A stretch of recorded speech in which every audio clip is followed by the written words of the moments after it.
football was doing exactly what it wants to do. It was moving down the field. It was getting so close to the end zone, and then we screwed it. We just like, hey, sorry, dude.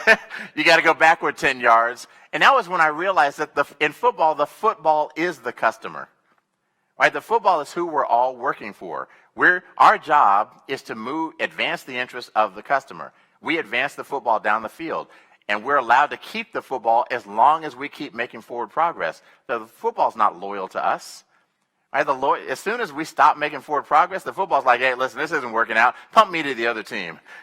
I need somebody who can help me get forward progress.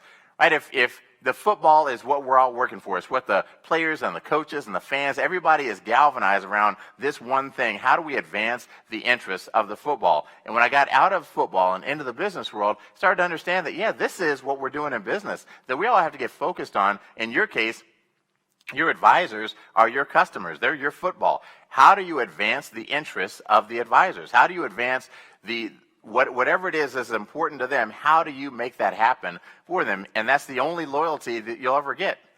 The only loyalty is whether you can help them advance their careers, whether you can help them grow their market, grow the number of people they're able to serve, grow the products and services that they're able to deliver, grow in whatever way they're trying to grow. Otherwise, they leave and they go someplace else. And so this is a quick video I want to show you about a guy who owned the problem, which is basically what we all have to try to do. This is Larry Allen. He was an offensive lineman with the Dallas Cowboys. He's now in the Pro Football Hall of Fame. This is a play from his rookie year, and he played pretty much his whole career this way. Under 5 minutes left in the half, and it's knocked in the air and picked off by Darian Connor.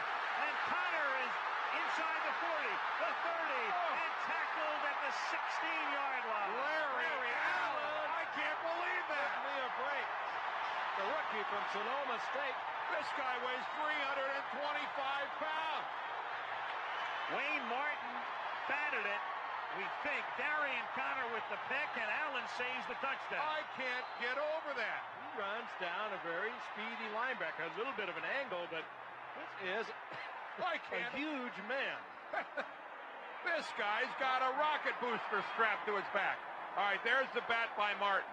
Right into Allen is still standing there. There he is to the left of your screen. He didn't even get a running start at it. Look at this, folks. 6'3", 325 pounds. His arms like a sprinter. I'm telling you, that's one of the most impressive athletic feats I have ever seen. So that's Larry Allen. Well, Larry Allen did something that football players are trained to do, which is Larry Allen owned the problem because Larry Allen is empowered to act. So this is the decision-making matrix that he went through subconsciously. It's not a conscious thought. It's subconsciously. Larry Allen had an idea. And so the first test of that idea is this idea within my area of responsibility? Yes, it is. It's happening on the field. It involves an opposing player. That's my area of responsibility. Is your idea illegal? No, it's not illegal. I'm allowed to go tackle a defender if he's intercepted the ball as long as nobody else has already tackled him and as long as the whistle hasn't been blown. Is it unethical?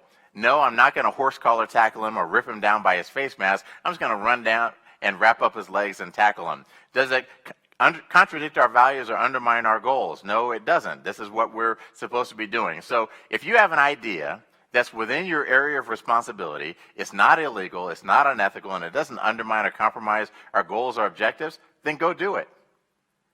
Go own that problem. Go do it. That's where great teamwork comes from. That's where great customer service comes from. Larry Allen owned the problem. He didn't have to. Larry Allen could have played the blame game. He could have said, that damn Troy Aikman just threw another interception, gave away another touchdown to the other team. God, he's never going to amount to anything. Right? He could have said that, but he didn't. Larry Allen could have said, man, as big and fat as I am, no point in me trying. Not going to embarrass myself on national TV trying to chase down this guy. No, he didn't do that. He didn't say, hey, coach, do you want me to go tackle him? Right? He didn't wait for his boss to delegate the authority to him. He didn't say, man, that guy is fast. Are there any fast guys available who could go chase him down? Larry Allen didn't do that. Larry Allen just owned the problem. Larry Allen reacted as if he was the only person on that field who could possibly go tackle that guy. And that's the way he played his entire career, which is why he's in the Pro Football Hall of Fame. We've all had the experience of calling like a customer service line. Your cable is out or something. And you call and they start going through their frequently asked questions.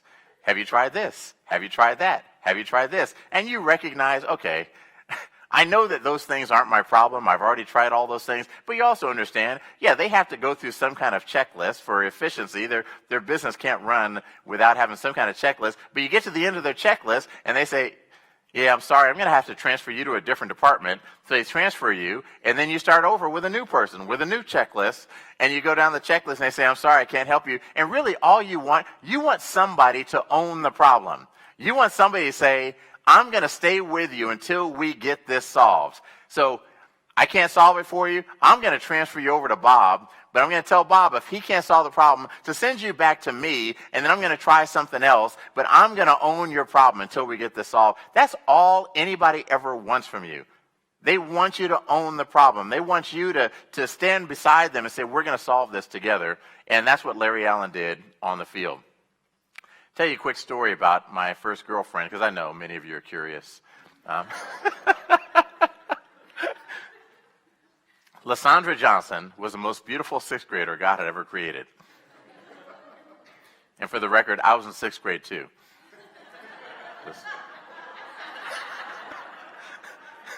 I just want to make sure we're clear. I used to look at this girl every day and think I would love for Lysandra to be my girlfriend, but I was afraid to go talk to her. I was 12 years old in sixth grade. I wasn't going to say anything. Well, one day, standing out on the playground, I don't know where the courage came from, but in a moment, I just said, today is the day. I turned to my buddy, John Statura, and I said, John, go ask Lysandra to go with me.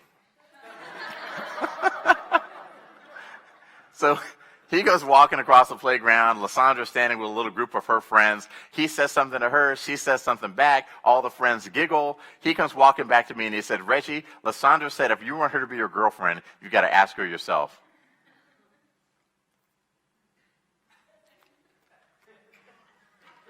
I thought, come on.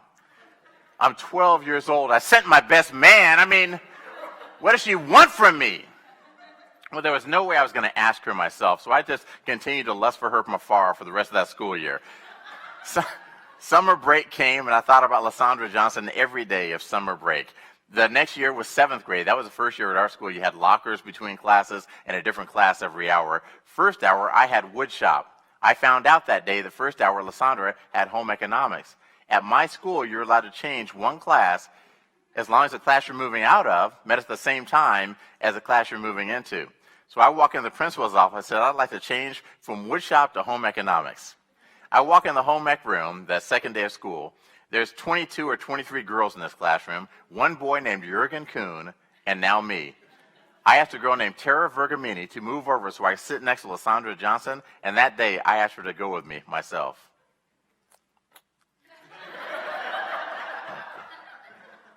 She said no. That was my first lesson in the prerogative of women. There would be many more. But I remember thinking, how can she say no? When she told my friend John, if Reggie wants me to be his girlfriend, he's got to ask me himself.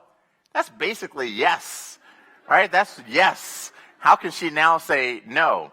And so I was embarrassed and surprised to hear no, but I was still one of two boys sitting in the home rec room, and that wasn't bad. And I was still sitting next to Lysandra Johnson, and that wasn't bad. And I wasn't nearly as embarrassed as I thought I would be, and that wasn't bad. So the next week, I asked her to go with me again. She said no again. The week after that, I asked her to go with me again. She said no again. I asked this girl to go with me 7 times, and she said no 7 times. Now, back then, I thought it was romantic to be the young man who won't give up. Now I realize that's stalking, and I should have said okay after the first no. But long story, not so short. Ours was a junior high and senior high combined. Senior high was having a homecoming dance. I asked Lysandra to go to homecoming with me. She said no, that's correct. But at the dance, there was a dance competition. I asked her to dance with me in the dance competition, and then, because your boy's got skills, you know what I'm saying? We won the competition. So walking out that night, I asked her to go with me for the 8th time, and finally, she said yes. Thank you. Thank you. It didn't last long. 2 weeks and 3 days later, she handed me a note in home ec and said, Dear Reggie, I want to break up. We are now broken up. Love, Lysandra. There was a smiley face. I still have that letter. My wife just doesn't like that it's framed and hanging over our bed. I'm just kidding. It's actually kind of off to the side a little bit. But I tell you that story because that was the first time in my life that I can actively say that I focused on the part that was in my control. And I didn't realize that at the time. It wasn't until years later when I looked back. But focusing on the part that's in your control is the key to being successful at whatever it is you're trying to do. There are a lot of variables that you cannot control. There are a lot of things outside of you that you cannot control. And so the more you learn to focus on the part that's in your control, the more effective you are. When I was focusing on the part that was outside of my control, which is her answer to the question, I was terrified. I was petrified. I wouldn't speak to this girl if I was walking past her in the hallway. If I saw her coming, I would turn my head and look the other way. But when she told my friend John, if Reggie wants me to be his girlfriend, he's got to ask me himself, I heard yes. And because I heard yes, I stopped focusing on the part that was outside my control and started focusing on the part that was in my control. It was in my control to find out what class she was in. It was in my control to find out what the school's policy was on changing classes. I walk into the principal's office talking to adults. Hey, listen, I got a girl to catch, need to change classes. Don't get in my way. And I'm infused with this confidence because I'm focused on the part that's in my control. I walk in the home ec room like, ladies, I'm here. Tara, you got to move over, girl. That's my seat. And she did. I mean, I had some swagger about me because I heard yes. I thought the answer was already yes. And so when she said no, I was surprised. But in retrospect, when I look back years later, I realized I had taken all of these actions because I thought I already knew the answer to the question. Well, what if I quit worrying about the answer to the question and pretended that I always knew the answer to the question? What if I walked into every job interview thinking, I already know the answer to this question? How would I act? What if I'm dealing with a client and I just act like I already know that I can solve their problem?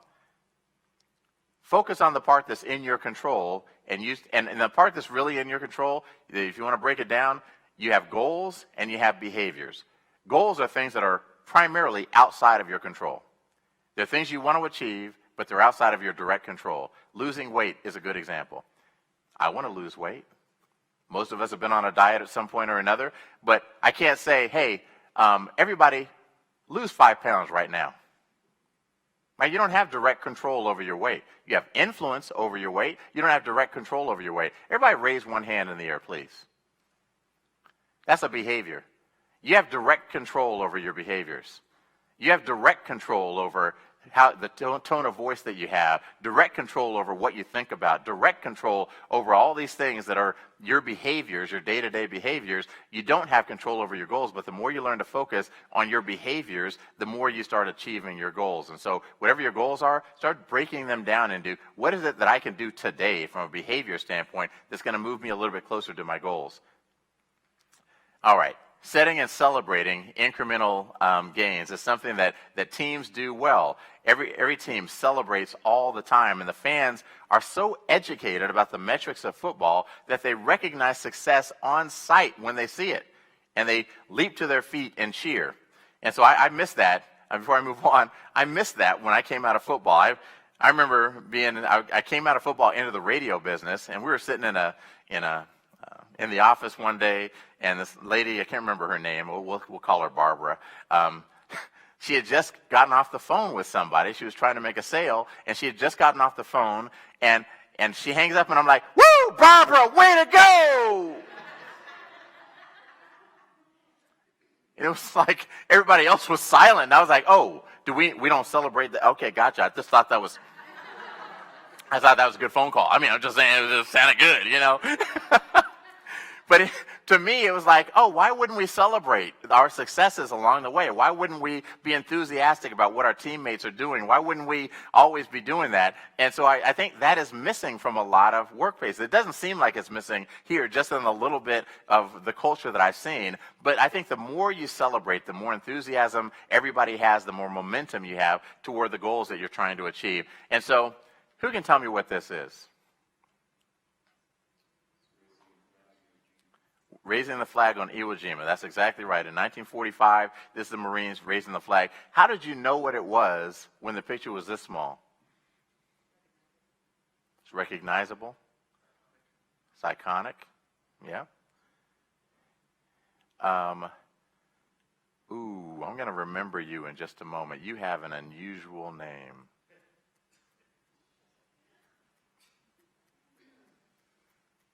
Got to tell me again. Duffer. That's right. Yeah. Okay. All right. Yep. All right. So I'm going to remember that. I'm just thinking about people who are watching on the webcast. They're like, did we just have a pause? What just happened here? So, but what I call is that when you know what success looks like, you don't have to see the whole picture. You can see a little piece of the picture, and you know what the whole picture looks like. I have a 14-year-old son. I get little pieces of the picture every day. And I'm like, yeah, that's not success. That's not what it looks like, right? We know we can recognize it in our kids instantly. We can recognize it in other people instantly. We know what when they're making mistakes, we recognize what that looks like. And when they're doing the things that right, we recognize what it looks like. I think that we have to really think about how do we break down the work that you do every day into small, recognizable chunks so that when you're doing those things or you see somebody doing those things, you know instantly that that's what success looks like. That you don't have to see the whole picture to understand that, yeah, this is successful. This will lead us to where we're trying to go. In football, everybody recognizes it. A guy gets a sack, 76,000 people are on their feet cheering because they recognize success on site when they see it. Guy makes a first down. Everybody's on their feet cheering. Guy scores a touchdown or a kicker makes a kick at the end of the game. Everybody is on their feet cheering because they recognize success on site. In a granular level, on one play. This one play was successful. That doesn't mean you're going to win the game. It doesn't mean you're going to get to the playoffs. It doesn't mean you're going to win the Super Bowl. But we still recognize that this play was successful. And if we have a lot of plays like that, that we're going to be successful as an organization. When I left football, to me, that was one of the toughest transitions into the business world was how do I identify what success is? How do I know day to day what success is? Did I get to the end of the day and say, did I have a successful day today? I get to the end of a phone call. Was that a successful phone call? You know, was this a successful email that I just sent? Was this a successful whatever it is? And so I think as you're doing your work and you're working with your teammates, trying to figure out what is it that success looks like.